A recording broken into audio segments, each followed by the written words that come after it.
پاکستان جن حالات میں گزر رہا ہے، اتفاق اور اتحاد ہر زمانے میں ضروری رہا ہے، لیکن اس زمانے میں مسلمانوں کا اتفاق اور اتحاد اور آپس میں مل جل کر رہنا بہت ہی زیادہ ضروری ہے۔ لیکن کچھ ایسے لوگ ہوتے ہیں جو مسلمانوں کے اتفاق اور اتحاد کو ایک آنکھ سے دیکھ بھی نہیں سکتے۔ اس لیے بہاڑی کے علاقہ میں باوجود اس کے کہ بالکل پرسکون ماحول تھا، بعض لوگوں نے ایسے پمفلٹ تقسیم کرنے شروع کر دیے تاکہ اہل سنت والجماعت کے خلاف پروپیگنڈا ہو اور مسلمان ایک دوسرے سے لڑنا شروع کر دیں۔ اس میں پہلی بات یہ یاد رکھیں کہ کسی کے بارے میں کوئی عقیدہ جو ہوتا ہے وہ اس کے اپنے اقرار سے ثابت ہوتا ہے، کسی کے الزام سے ثابت نہیں ہوا کرتا۔ چنانچہ بچوں کو ایمان مجمل یاد کرایا جاتا ہے، اور ایمان عقیدہ یہی ہوتا ہے اقرار باللسان و تصدیق بالقلب۔ جو انسان اپنے دل سے تصدیق کرے، زبان سے اقرار کرے، وہی اس کا عقیدہ ہوتا ہے۔ اگر کوئی اور آدمی کسی پر الزام لگا دے کہ اس کا عقیدہ یہ ہے اور وہ اس کو نہ مانے تو کوئی آدمی بھی اس کو اس کا عقیدہ کہنے کے لیے تیار نہیں۔ اس لیے اہل سنت والجماعت حضرات علماء دیوبند کی عقائد کی کتاب شرح عقائد نسبی ہے، جو ان کے تمام مدارس میں پڑھائی جاتی ہے، اور ان میں جو بعض نئی تفصیلات شروع ہوئی تو اس کے بارے میں المحند علی المفند ہے، جس سے ان کے عقائد واضح ہیں اور جن پر علماء حرمین شریفین کی تصدیقات ہیں۔ لیکن اس پمفلٹ اور رسالے میں علماء دیوبند پر صرف الزامات قائم کیے گئے۔ اب دیکھنے کی بات یہ ہے کہ یہ حضرات کون ہیں جن پر یہ الزامات قائم کیے گئے۔ ان میں شاہ اسماعیل شہید رحمۃ اللہ تعالی علیہ ہے،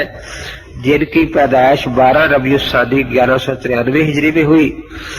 اور انہوں نے سکھوں کے ساتھ جہاد کیا، اور ان کی شہادت 24 ذیقعدہ سن 1246 مطابق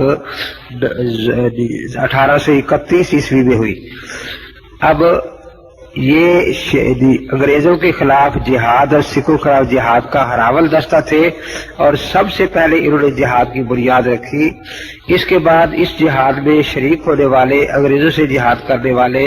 حضرت مولانا محمد قاسم صاحب نانوتوی رحمۃ اللہ تعالی علیہ، جن کی پیدائش رمضان 1248 میں ہے، اور جن کا وصال 4 جمادی الاولیٰ 1297 ہجری میں ہے، اور دوسرے مجاہد جو اس کے ساتھ شریک ہوئے حضرت مولانا رشید احمد گنگوہی رحمۃ اللہ تعالی علیہ، جنہوں نے رمضان المبارک میں شاملی کے مقام پر انگریزوں کے خلاف جہاد کیا مئی 1857 میں۔ تو ان حضرات کے خلاف انگریز اسی زمانے سے چاہتا تھا کہ ایسا پروپیگنڈا ہو کہ مسلمان ان سے متنفر ہو جائے۔ مولانا خجور صاحب رحمۃ اللہ علیہ ان کے معتمد خاص ہے، تو ان حضرات کو سب سے پہلے سامنے رکھا گیا اور ان پر اعتراضات کیے گئے کہ گویا یہ معاذ اللہ اور اللہ کے رسول کی توہین کرنے والے ہیں، حالانکہ یہ وہ حضرات ہیں تاریخی طور پر یہ حقیقت ثابت ہے کہ جنہوں نے اپنے خون کا آخری قطرہ بھی اللہ کی توحید اور نبی پاک کی رسالت اور عظمت کے لیے وقف کر رکھا تھا، اور وہ صرف زبانی باتیں کرنے والے تھے بلکہ عملی طور پر میدان جہاد میں شریک ہوئے، اور انگریز جو تھا وہ ان کے خلاف رہا، اور انگریز کے دور میں یہ اور ان کے ساتھی جیلوں میں رہے، اور 100 سالہ دور میں انگریز نے ان کو پریشان کیا، ملک میں بھی یہ قید رہے اور ملک سے باہر بھی قید رہے۔ لیکن آپ ساری رات نماز پڑھے، کسی کافر کے سر میں درد بھی نہیں ہوتا، سارا دن روزہ رکھے، کسی کافر کی نکسیر بھی نہیں پھوٹتی، کافر ہمیشہ مسئلہ جہاد سے پریشان ہوتا ہے۔ اس لیے لارڈ گلیسٹون کہتا ہے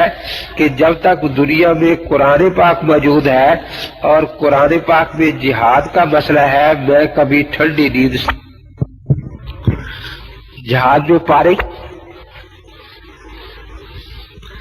نہ اس مسلمان نوجوان کو بیوی جہاد سے روک سکتی ہے، نہ بچے، نہ ماں باپ، نہ کوئی اور دنیا میں سب سے زیادہ بڑی ڈر کی چیز موت ہے، لیکن اس کے ذہن میں یہ بات پکی ہوتی ہے کہ میں نے مرنا نہیں بلکہ میں ہمیشہ ہمیشہ کی زندگی حاصل کرنے جا رہا ہوں، اس لیے جو موت سے نہیں ڈرتا وہ دنیا کی اور کسی مصیبت سے ڈر ہی نہیں سکتا۔ اس لیے کافر ہمیشہ مجاہدین کو بدنام کرتے رہتے ہیں۔ چنانچہ جب غداروں کی غداری کی وجہ سے انگریز جس جہاد میں کامیاب ہو گیا اور یہ لوگ بیچارے ناکام ہو گئے تو جہاد سے وہ پھر بھی بہت زیادہ خائف تھا، اس لیے اس نے تلاش کیا کہ کوئی ایسی آدمی ملے جو ان مجاہدین کو بدنام